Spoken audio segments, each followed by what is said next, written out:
Rajkamal films international உலகநாயகன் கமல்ஹாசன் வழங்கும் சிவகார்த்திகேயன் நடிக்கும் Amaran 31 October Deepavali முதல் உலகமெங்கும். இந்தியா இலங்கை அணிகள் மோதிய T20 கிரிக்கெட் தொடர் இலங்கையில் நடைபெற்றது.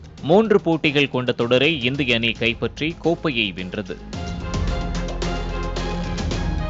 மேலும் நீண்ட காலமாக கிரிக்கெட் வீரர் சஞ்சு சாம்சனுக்கு இந்திய கிரிக்கெட் அணியில் இடம் கிடைக்கவில்லை என்கிற விமர்சனம் பரவலாக காணப்பட்டது. இந்நிலையில் 2வது மற்றும் 3வது T20 போட்டிகள் சஞ்சு சாம்சன் இந்திய அணியில் இடம்பெற்றார். இதனால் சஞ்சு சாம்சனின் ஆதரவாளர்கள் பெரும் எதிர்பார்ப்பில் இருந்தனர். ஆனால் சஞ்சு சாம்சன் நடந்து முடிந்த 2 போட்டிகளிலும் ரன் எதுவும் எடுக்காமல் டக் அவுட் ஆகி பெவிலியன் திரும்பினர்.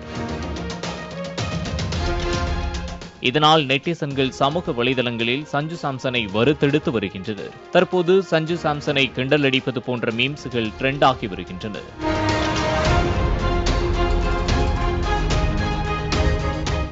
ராஜ்கமல் பிலிம்ஸ் இன்டர்நேஷனல் உலகநாயகன் கமல்ஹாசன் வழங்கும் சிவகார்த்திகேயன் நடிக்கும் அமரன் 31 அக்டோபர் தீபாவளி முதல் உலகமெங்கும்.